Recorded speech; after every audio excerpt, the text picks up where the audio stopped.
கடைசி வரை பொறுமையாக பாருங்கள். இறுதியில் ஒரு புதையல் காத்திருக்கிறது. இந்த வீடியோ பற்றிய அனைத்து அரிய குறிப்புகளும் அங்கே தொகுக்கப்பட்டுள்ளன. உங்கள் அறிவுக்கு புதிய பரிமாணம் சேர்க்கப் போகும் இந்த முக்கிய பகுதியை கண்டிப்பாக பார்த்துவிடுங்கள்.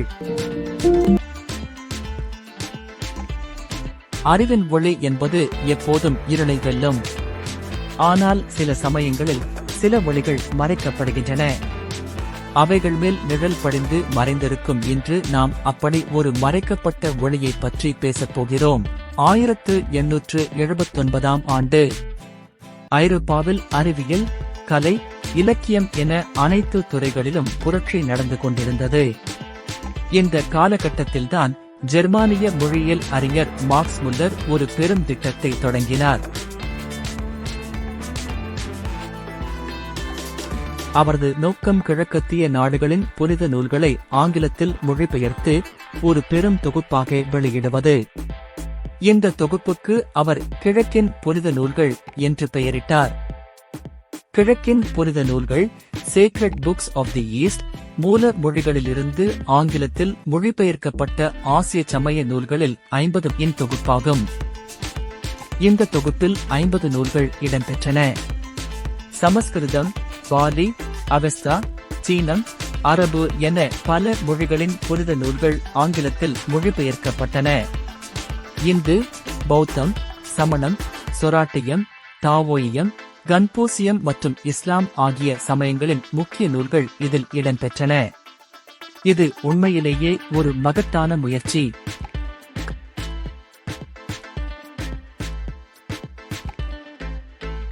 ஆனால் இந்த பெரும் தொகுப்பில் ஒரு முக்கியமான மொழி விடுபட்டது. அதுதான் தமிழ்.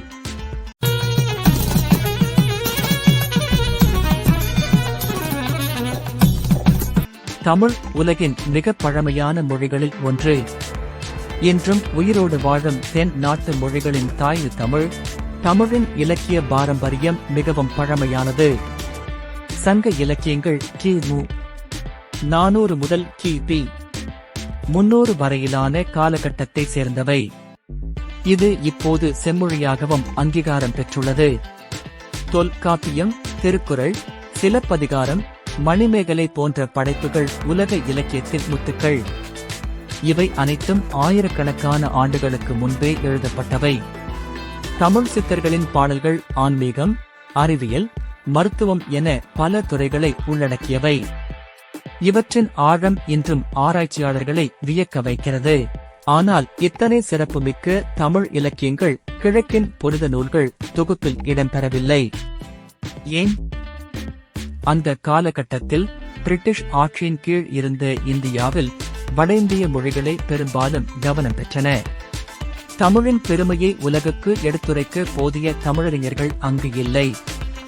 மேலும் தமிழறிஞர்கள் செல்வாக்கு படைத்து ஆளுபவர்களுக்கு அருகாமையில் அவர்களின் தொடர்பில் அதிகம் இருக்கவில்லை. ஆனால் இருந்தவர்கள் வேறு சிலர் அவர்களுக்கு தமிழ் பற்றி சொல்ல மனமில்லை. இது ஒரு பெரும் இழப்பு. தமிழின் ஞான பாரம்பரியம், அதன் தத்துவங்கள், அறிவியல் கருத்துக்கள் இவை அனைத்தும் அப்போதைய உலக அரங்கில் அறியப்படாமல் போயின. அந்த காலகட்டம் மிக முக்கியமானது. அப்போதுதான் அச்சு எந்திரம் கண்டுபிடிக்கப்பட்டு உலகின் ஆய்வாளர்கள் பலரும் தங்களது உலகின் மறுபக்கத்தை அறிய விரும்பினர்.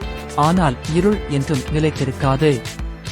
இன்று தமிழின் பெருமை உலகெங்கும் அங்கீகரிக்கப்பட்டுள்ளது. யுனெஸ்கோ தமிழை கிளாசிக்கல் மொழியாக அங்கீகரித்துள்ளது. உலகின் பல்கலைக்கழகங்களில் தமிழ் கற்பிக்கப்படுகிறது. உலகெங்கும் பரவியுள்ள தமிழர்கள் தங்கள் மொழி, கலாச்சாரத்தை பேணி வளர்க்கின்றனர். தமிழின் அறிவு களஞ்சியம் படிப்படியாக உலகுக்கு வெளிப்படுகிறது. நவீன தமிழறிஞர்கள், எழுத்தாளர்கள், ஆராய்ச்சியாளர்கள் தமிழின் பெருமையை உலகுக்கு எடுத்துரைக்கின்றனர். ஒரு காலத்தில் விடுபட்ட அந்த ஒளி இப்போது மீண்டும் பிரகாசிக்கிறது. தமிழ் சித்தர்களின் சித்த மருத்துவம் இப்போது பெருமை கொள்கிறது. ஆனால் அந்த காலகட்டத்தில் ஏற்பட்ட இழப்பு மிகவும் கொடுமையானது. இப்போது நம்மை நிறுவ போராடி தெரிய வைக்க வேண்டி இருக்கிறது. அது போன்ற நிலையே வரலாறு, இலக்கியம், மருத்துவம் போன்ற பல துறைகளில் நிலவி வந்தது. ஆனால் இப்போது நிலைமை மாறத் தொடங்கிவிட்டது. ஒவ்வொரு மொழியும் கலாச்சாரமும் உலக அறிவுக் களஞ்சியத்திற்கு தனது பங்களிப்பை அளிக்கிறது. தமிழின் பங்களிப்பு இனி மறைக்கப்படாது. அது உலகை ஒளிரச் செய்யும். தமிழ் வாழ்க, தமிழர் வாழ்க, உலக அறிவுக் களஞ்சியம் வளர்க.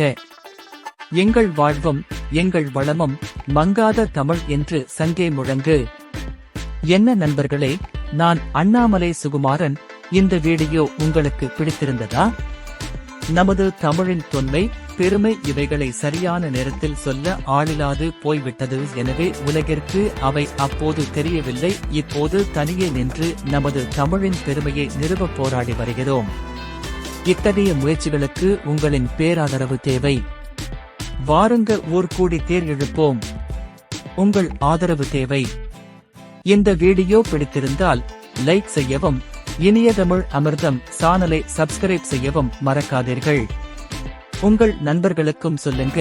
அடுத்த வீடியோவில் சந்திப்போம். வணக்கம். குறிப்பு நூல்கள்: orientalism and religion, post colonial theory, India and the mystic east, Richard King. இந்த புத்தகம் மார்க்ஸ் முல்லரின் sacred books of the east தொகுப்பின் தாக்கத்தை விரிவாக ஆராய்கிறது.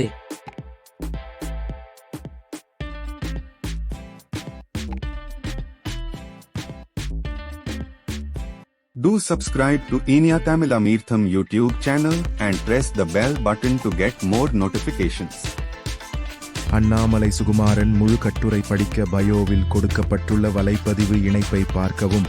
மேலும் சுவாரஸ்யமான உண்மைகளை அறிய எங்கள் இன்ஸ்டாகிராம் பக்கத்தை பின்தொடரவும். இனிய தமிழாமிர்தம் என்ற எங்கள் யூடியூப் சேனலுக்கு சப்ஸ்கிரைப் செய்யுங்கள்.